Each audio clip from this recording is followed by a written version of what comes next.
Hoje o tema da nossa mensagem é a unidade do Evangelho. Gálatas, capítulo 2, dos versículos 1 ao versículo 10. Infelizmente não temos os slides, até temos, mas o computador está com problema, ele não está carregando, segurando a bateria, e a fonte de energia também está com problema, ele está alternando e não segura lá. Então a gente vai ter que ver isso aí esta semana, para que a gente possa reparar isso aí, para facilitar um pouco também, até para os irmãos cantarem e visualizar melhor. Tem até uma ilustração dentro dos slides hoje. Eu acho que a gente vai ter que pular essa parte e deixar para uma outra vez, porque eu precisaria das imagens que está lá para os irmãos poderem ver. Então, 14 anos, diz o versículo 1, depois da visita de Paulo a Jerusalém. Isso não quer dizer que Paulo não tenha voltado a Jerusalém, porque lá em Atos capítulo 11 a gente vê que ele volta com ajuda, com auxílio para aquelas igrejas que estavam passando necessidade.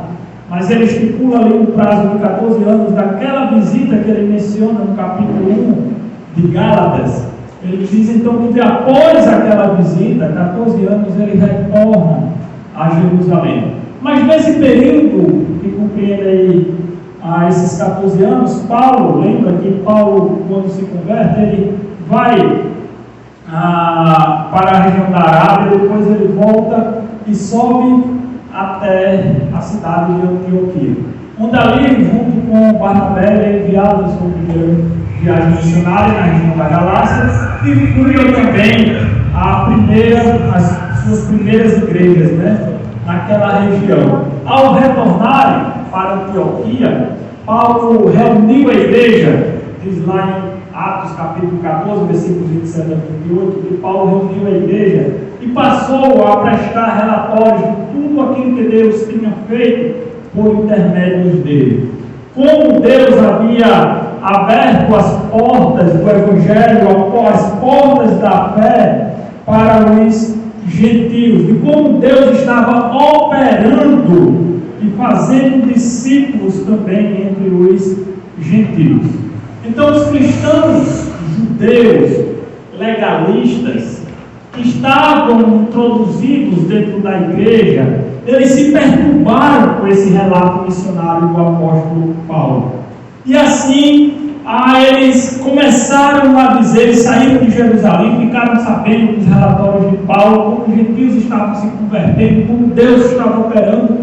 Eles saem de Jerusalém, chegam até a igreja de Antioquia e começam a dizer: olha, se vocês não forem circuncidados conforme a lei que Moisés ensina, vocês não são salvos.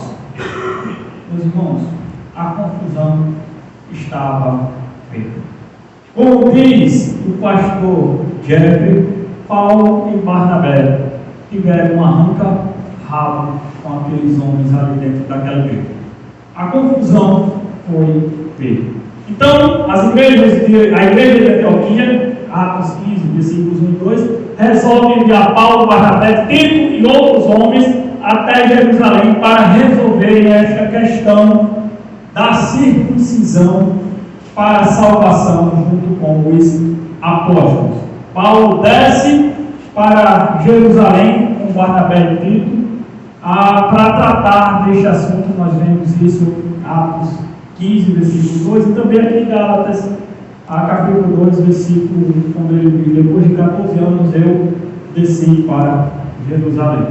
Concílio, o primeiro concílio da igreja estava formado. E olha só que time a gente tinha naquele concílio: Paulo, Barnabé, Tito, Tiago, irmão de Jesus, porque o apóstolo já havia sido morto pelo imperador, Pedro, João e os outros apóstolos, presbíteros da igreja, os líderes da igreja, todos reunidos para chegarem e para proclamarem sobre ele: salvação somente pela fé. Não existe nada que possamos fazer para a nossa salvação. Tudo que nós precisamos para ser salvo foi Cristo que fez naquela cruz. Se hoje somos justificados, considerados justos diante de Deus, glória seja dada a Cristo, porque eu e você não temos condição nenhuma de pelas nossas obras sermos justificados diante de Deus. É neste contexto que o capítulo 2, do versículo 1 a 10 de Gálatas está inserido. Eu quero destacar 3 marcas que caracterizam a unidade do Evangelho. Aqueles homens estavam em Jerusalém para dizer: nós pregamos um único Evangelho. Nós temos unidade naquilo que estamos falando. E essas marcas que caracterizam este único Evangelho, a unidade do Evangelho é a liberdade, a coesão e a comunhão. Nós vemos isto aqui presente no capítulo 2 de Gálatas. Na unidade do Evangelho há liberdade. Versículos do 1 ao versículo 4. O Evangelho jamais condicionou a nossa salvação a obra alguma, a cumprimento algum da lei. Nós estamos condicionados. A nossa salvação está condicionada a isto. Porque Cristo, Ele cumpriu cabalmente toda a lei de Deus. A lei que nós, você e eu, somos incapazes de cumprir. Mateus vai dizer isso no capítulo 5, versículos 17 e 18, quando Cristo diz: eu vim para cumprir a lei, não para revogar. Nada será revogado, mas eu vim para cumprir, disse o Senhor Jesus Cristo. Então Paulo volta a Jerusalém, se reúne com os apóstolos, com a liderança da igreja, não porque a mensagem de Paulo precisasse ser confirmada, precisasse ser validada, mas Paulo diz no versículo 2 que ele desceu por uma obediência a uma revelação que ele teve. E aqui eu quero abrir só um parênteses rapidinho aqui. Neste tempo, as escrituras ainda não estavam concluídas e Deus falava assim aos homens por revelações. Tá? Hoje, as escrituras estão fechadas. A revelação que a gente tem de Deus está aqui. Qualquer outra coisa que vá além disso aqui não é revelação de Deus. E fique claro, porque a gente vai precisar desta informação mais na frente. Então, Paulo precisava mostrar a todos que a sua doutrina, aquilo que Paulo pregava, a sua mensagem, não precisava de correção nenhuma. Ele tinha recebido isto do Senhor Jesus Cristo. E a mensagem que Paulo pregava era a mesma mensagem que os apóstolos estavam pregando em Jerusalém. Então, qual a preocupação de Paulo? Por que a igreja de Antioquia envia Paulo para Jerusalém? Porque Paulo estava preocupado com o futuro do Evangelho, da mensagem que ele estava pregando diante dos gentios. Porque se aqueles homens, os apóstolos, lá em Jerusalém, resolvessem ou tentassem fazer algum acordo que agradasse aos fariseus, aos judeus que estavam se convertendo ao cristianismo, tentasse agradar a todas as partes. Não, vamos agradar aqui aos gentios, mas vamos agradar também aqui aos fariseus. Vamos fazer uma mensagem que agrada a todo mundo. Você imaginou que perigo seria para o verdadeiro evangelho se aqueles homens tomassem esta decisão? Então, quando Paulo chega a Jerusalém, há uma primeira reunião. A gente vai ver isso melhor lá em Atos 15, se você ler. Você vai perceber isso, que há uma primeira reunião entre os apóstolos que recebem Paulo e Barnabé, junto com a liderança, e ele expõe o evangelho que ele estava pregando. Mas lá no meio havia um grupinho de fariseus que estavam ali e disseram: não, tem que cumprir a lei de Moisés. Essa mensagem é falsa. Essa sua mensagem, Paulo, não é verdadeira. E aí, mais uma vez, a confusão estava formada. Outra carrada agora dentro da igreja de Jerusalém. Paulo e Barnabé tinham trazido Tito, que era um testemunho vivo, como Deus também estava operando dentro dos gentios, como Deus estava salvando almas dentre os gentios, porque até então aqueles homens em Jerusalém trabalhavam com os judeus, mas Tito incircunciso, e eu espero que os irmãos saibam o que é circuncisão. Tito incircunciso era o testemunho vivo que Deus operava também entre os gentios. Como Tito estava salvo, que não precisava da circuncisão e obedecer o mandamento da lei de Moisés, para que ele pudesse ser considerado um homem salvo. Tito era a prova da liberdade que Paulo pregava em Cristo Jesus. Tito era o testemunho de como Deus salvava os gentios também pela fé, e ninguém obrigou a Tito a circuncidar-se, diz no versículo 3, aí de Gálatas 2. Todavia, naquele tempo, havia falsos irmãos, assim como nós encontramos em todas as igrejas, tem um joio no meio do trigo. Há aqueles que querem perturbar a igreja, e ali existiam falsos irmãos da seita dos fariseus que estavam infiltrados. Paulo usa a expressão, eles estavam espionando a nossa liberdade. Eles estavam querendo ver como era esse negócio para depois causar confusão.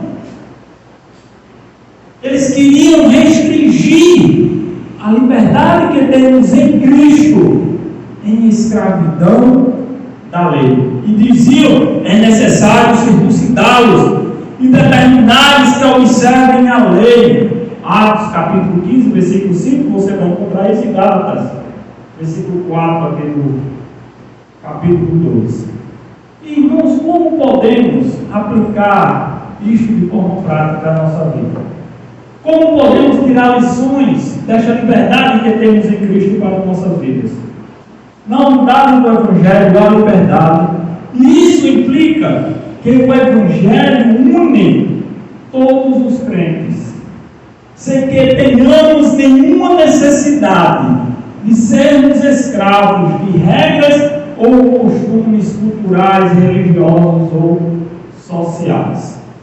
Basta você ver que nós, crentes aqui no Brasil, somos irmãos e salvos da mesma maneira que crentes, por exemplo, lá na África, que tem costumes, que tem uma cultura diferente da nossa.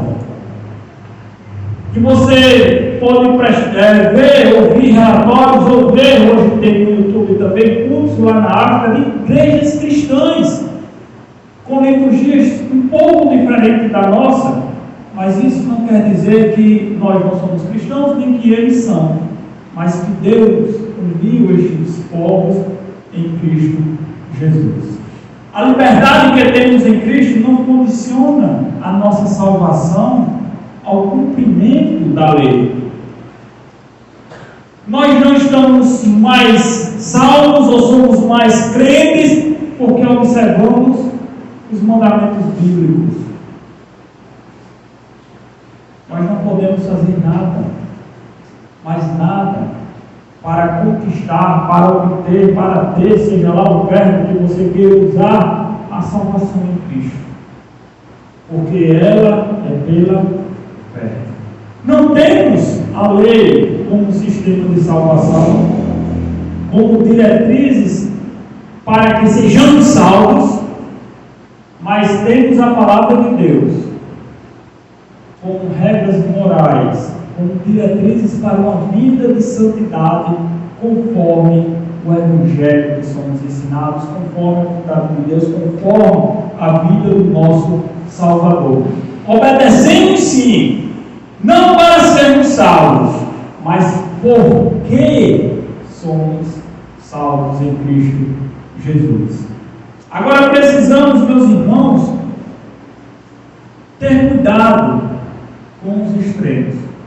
Paulo aqui estava combatendo o legalismo, mas há um outro extremo nessa história toda, chamada ou melhor dizer, o chamado de liberalismo.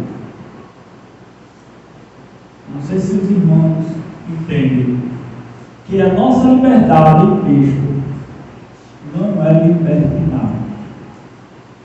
A nossa liberdade em Cristo não quer dizer que vamos viver do jeito que nós queremos.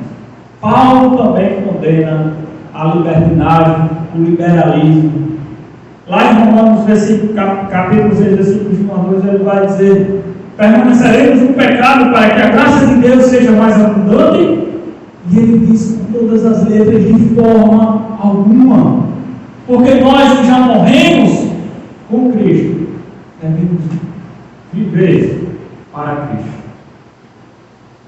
A nossa liberdade, ela não pode ser transformada em libertinagem. E aqui eu quero tocar num assunto talvez que os irmãos estejam, não sei, talvez mais inteirados que eu, mas nos últimos dias aí, isso é público, um pastor brasileiro, famoso aí na internet, com seu liberalismo teológico, manifestou o seu apoio, e assim eu posso dizer, ao acolhimento de pecados dentro da igreja. De pecados, não é de pecador, mas de pecados. Tipo a homossexualidade. Dentro da igreja, e aqui que fique bem claro, que nós acolhemos sim pecadores, porque eu sou um pecador, todos nós que estamos aqui somos pecadores. Mas o pecado, ele não é bem-vindo em nosso meio. Ele não é bem-vindo entre nós. Nós condenamos veementemente tudo aquilo que a palavra de Deus diz e julga como pecado. Pessoas são bem-vindas, seus pecados que fiquem lá fora. Mas esse pastor disse: não, a gente tem que acolher, aceitar eles do jeito que eles são. Devemos abraçar, devemos ter comunhão com o pecado, não com o pecador. E talvez você esteja achando estranho, mas como eu estava dizendo, quando ele propõe essa ideia de ter comunhão com o pecado, ele encontra a oposição da palavra de Deus. Então o que é que ele propõe? Vamos mudar as Escrituras. Vamos adaptar a Bíblia. Vamos atualizar a Bíblia, a nossa realidade. Precisamos dar um novo significado à Bíblia. A ética bíblica é antiga e não pode ser, não podemos ler, a Bíblia de forma literal. A Bíblia é um livro insuficiente. Essas são frases deste pastor. Perceberam o perigo de um extremo e do outro? Agora eu pergunto a vocês: o que é que eu devo fazer quando as minhas preferências, quando os meus pensamentos entram em contradição ou entram em choque com as Escrituras? Quando aquilo que eu penso sobre determinado assunto entra em choque, é contrário ao que a palavra de Deus diz. Eu tenho duas alternativas possíveis. Uma, mudo as minhas preferências, mudo os meus pensamentos para estarem em conformidade com a palavra de Deus, mesmo que isso vá me custar alguma coisa. Amizades, ser bem visto aos olhos do mundo, mas eu tenho que mudar os meus pensamentos e as minhas atitudes para ser conforme a palavra de Deus. A segunda solução, que é o que este pastor encontrou, mudo a Bíblia para se adaptar àquilo que eu acho, àquilo que eu penso. Irmãos, nós podemos mudar a mensagem que está aqui. Nós podemos mudar a palavra de Deus. Você tem essa escolha. que você vai fazer? Mudar os seus pensamentos, mudar a sua atitude para andar em conformidade com a palavra, ou vai mudar a palavra para se adaptar aos teus pensamentos? Essa coisa de reinterpretar a Bíblia, de atualizar a Bíblia, adaptar a Bíblia, isso é uma heresia. São propostas de homens que nunca foram transformados pelo Evangelho, mas querem transformar o Evangelho à sua vida, aos seus pensamentos, aquilo que ele acha que é certo. É óbvio, meus irmãos, que eu devo mudar os meus pensamentos e não a Bíblia. Lembra que Paulo diz lá no capítulo 1, se alguém nos prega outro evangelho que vá além deste, mesmo que seja um anjo ou até mesmo eu, que seja maldito, que seja anátema. A liberdade que temos em Cristo não é libertinagem. Não temos uma carta branca porque somos salvos para pecar e eu sou perdoado em Cristo, então eu vou fazer tudo aquilo que eu quero agora. Que conversa é essa? Onde é que você viu isso nas Escrituras? Nós cremos que aqui está na palavra de Deus. Cada palavrinha que está aqui escrita, cada letrinha, foi inspirada por Deus e é palavra de Deus, viva e eficaz para quem as obedece. Cremos que a Bíblia é suficiente, que ela tem conselhos, ela nos mostra cada situação, ela tem princípios que podemos aplicar em tudo e em todas as situações da nossa vida, e não precisamos adaptar ou atualizar esta palavra porque simplesmente eu não concordo com o que está aqui. Paciência. Segunda marca que o Evangelho da unidade tem. Na unidade do Evangelho há coesão. Coesão é a unidade lógica existente no Evangelho. É a coerência de pensamentos e obras que encontramos nas Escrituras e na mensagem pregada por Paulo, pelos apóstolos, por todos aqueles que creem e seguem e obedecem a palavra de Deus. Versículo 5 ao versículo 8 nos mostra que, apesar de grande debate ter ocorrido, conforme lá nós vimos em Atos 15, motivados por aqueles judaizantes que estavam espreitando, que estavam espionando a liberdade que os cristãos têm em Cristo, estavam pregando um outro evangelho diferente, o evangelho de salvação por obras. Aqueles apóstolos, eles confirmaram a mensagem e a doutrina que Paulo estava pregando entre os gentios. Era a mesma mensagem. A mensagem de Paulo estava coesa com a mensagem dos apóstolos. Era coerente, não tinha nada de diferente nessas duas mensagens. A salvação é única e exclusivamente pela fé em Jesus Cristo, não por obras como aqueles falsos irmãos estavam colocando. Paulo disse que não foi necessário, nenhuma correção da mensagem que ele estava pregando.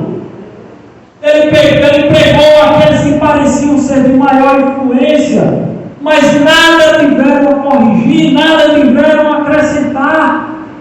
A mensagem era coesa, era a mesma mensagem que Paulo pregava, porque foi dada pela mesma pessoa. O mesmo Deus, o mesmo Jesus, que entregou o Evangelho aos apóstolos, era aquele que entregou o Evangelho a Paulo. A mensagem não poderia ser diferente. A igreja em Jerusalém, ela confirmou a coesão, a unidade deste Evangelho e se opôs a esses judaizantes. Estimulou o ministério de Paulo publicamente entre os gentios.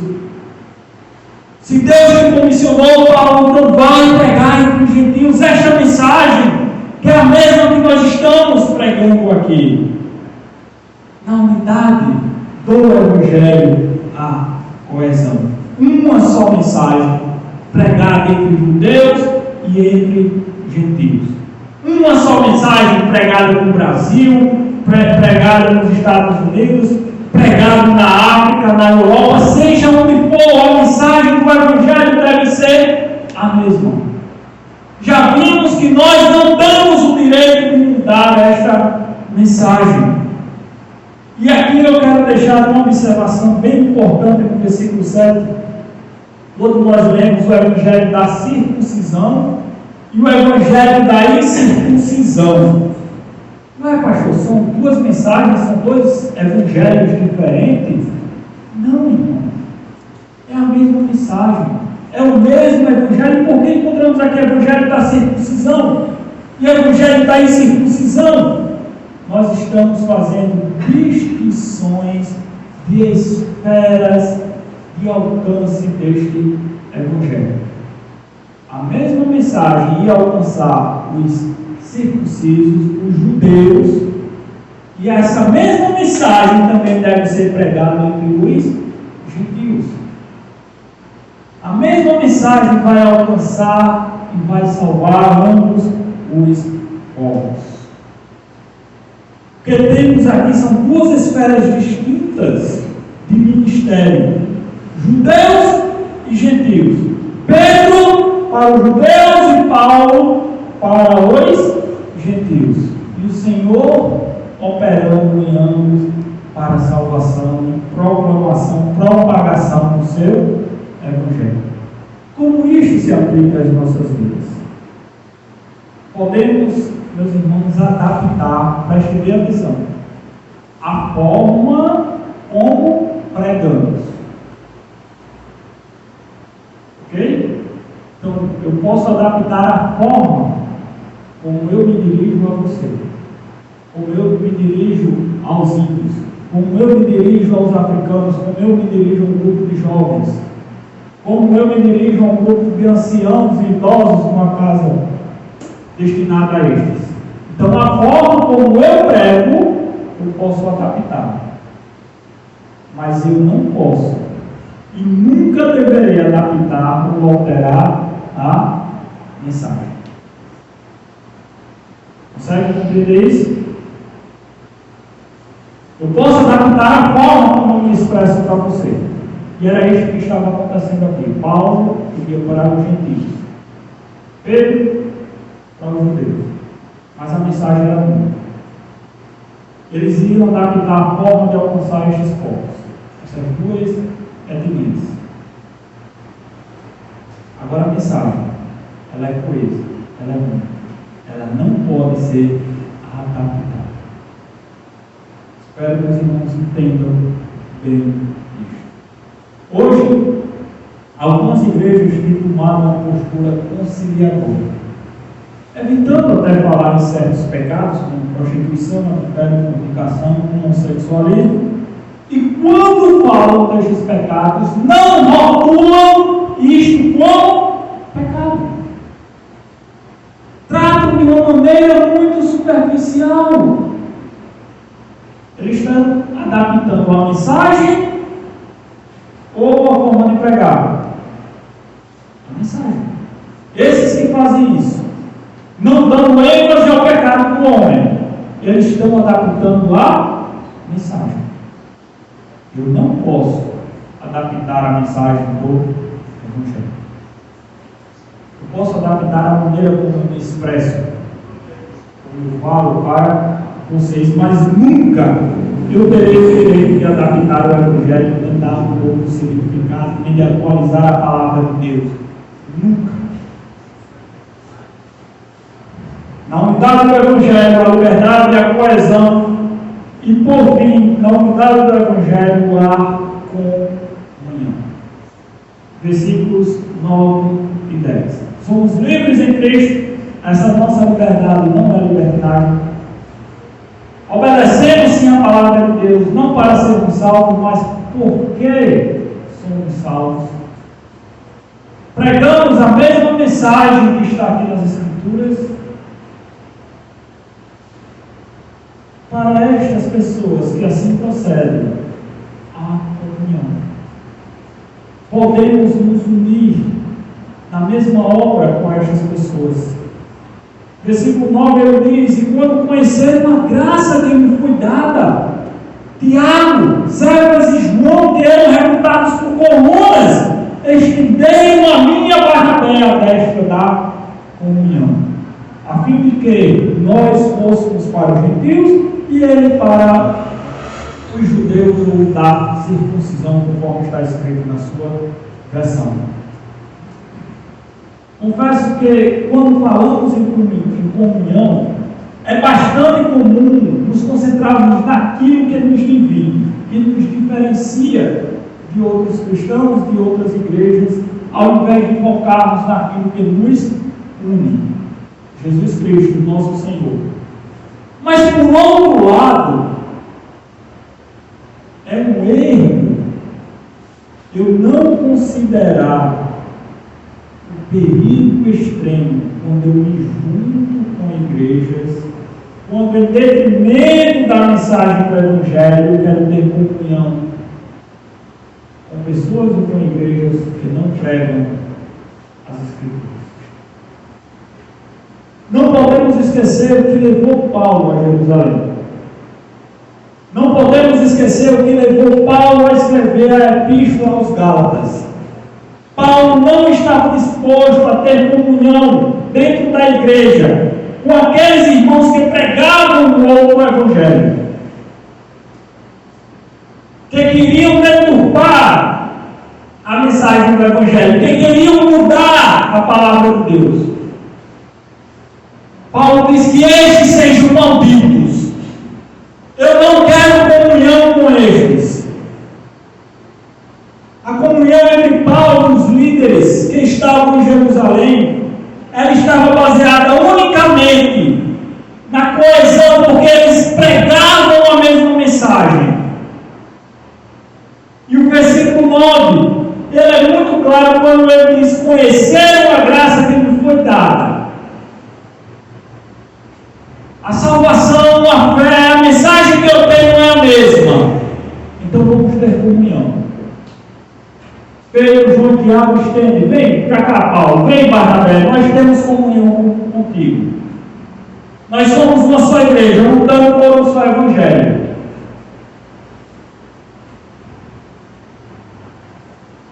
E entendo como estender a destra da comunhão como uma cooperação na mesma obra, na mesma mensagem, na mesma direção. Vamos caminhar juntos com esta mensagem. A unidade do Evangelho, ela promove comunhão. E esta comunhão, ela é delimitada. Ela tem barreiras. E estas barreiras estão aqui. Eu não posso ter comunhão com alguém que foge disto aqui, da palavra de Deus. Eu não posso ter comunhão com alguém que não prega o Evangelho que está aqui, que não anda conforme as Escrituras, que não obedece ao seu Senhor Jesus Cristo, embora que proclame que Jesus é o Senhor, mas não anda em obediência e submissão ao seu Senhor. Nós não podemos não ter comunhão em detrimento do Evangelho. Não, pastor, mas não é Cristo que nos une? Sim, mas eles estão pregando o Evangelho. Eles estão sendo fiéis. Porque eu não posso esquecer desta mensagem. Se ela não for a mesma, não tem como eu estender a destra da comunhão. Não tem como andarmos juntos na mesma obra. Porque não estamos falando a mesma língua, não estamos pregando, não no sentido de idiomas, mas no sentido de que não estamos andando na mesma direção. Versículo 10 ele diz: recomendando-nos somente que nos livrássemos dos pobres, e que também me esforcei por fazer. Os apóstolos estão recomendando: olha, Paulo, Barnabé, prossegue com esta mensagem, nós estamos contigo, Agora lembra daqueles necessitados. Não esquece que as igrejas que vocês estão fundando, elas são mais abastadas, elas têm mais recursos. Nós vamos ver isso na história da igreja em Atos, que Paulo muitas vezes, essas igrejas onde Paulo passava, fundava, mandava mantimentos para os irmãos de Jerusalém, ajudava as igrejas em Jerusalém. E Paulo diz: não esquece disto. Onde há comunhão, meus irmãos, também há solidariedade. Se dissemos que temos comunhão com os nossos irmãos, como aqui nós vivemos em união, em comunhão, não podemos esquecer daqueles que estão necessitados. Devemos estar com os olhos abertos, prestando atenção, não no sentido de, como Paulo usa aqui, espionar, mas no sentido de ver as necessidades. Se algum irmão tem a necessidade, que nós tão logo possamos suprir estas necessidades, unidos pelo mesmo Evangelho, pelo mesmo Senhor, também devemos prestar auxílio aos necessitados. Nossos recursos devem ser compartilhados com irmãos, com igrejas que estejam em necessidade, igrejas que mantemos comunhão com elas. Isto é ensinado e praticado nas Escrituras, Atos 11, Romanos 15, 1 Coríntios 16, 2 Coríntios 8 e 9. Paulo vai falar dessa ajuda, dessa cooperação entre igrejas necessitadas.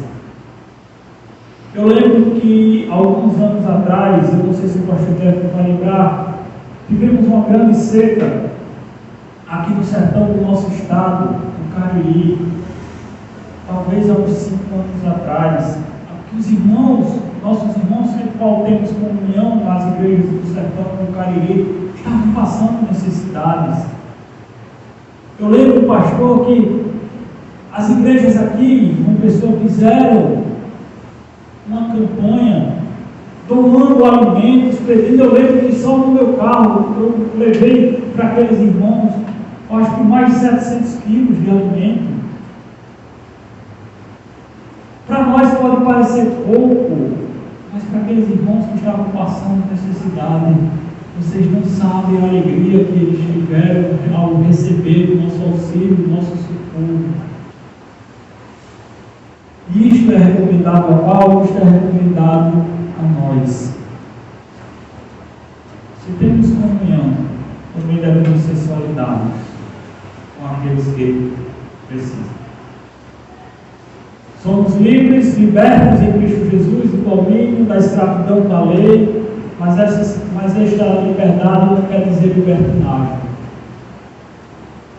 Servimos ao mesmo Senhor, pregamos a mesma mensagem, coesa e coerente com o Evangelho de Cristo.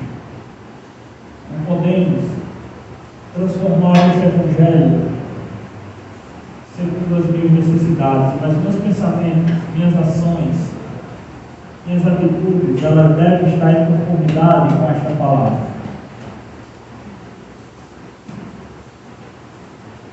Se assim fazemos, devemos permanecer unidos. Ó Deus amado, queremos te dar graça, Senhor, pela tua palavra, pelo teu Evangelho, pela graça de Cristo Jesus. Pelo amor manifestado naquela cruz em ter o teu Filho derramado sobre pessoas de sangue por nós pecadores. Somos gratos a ti, Senhor, porque ele pagou o preço, ele cumpriu toda a tua lei a qual todos nós somos incapazes de cumprir. Por isso que a salvação é pela graça. Justificação só pelo Cristo Jesus. Te agradecemos, Senhor, por esta preciosa comunhão que temos com irmãos que mantêm e preservam teu Evangelho. E louvamos em nome de Jesus. Amém.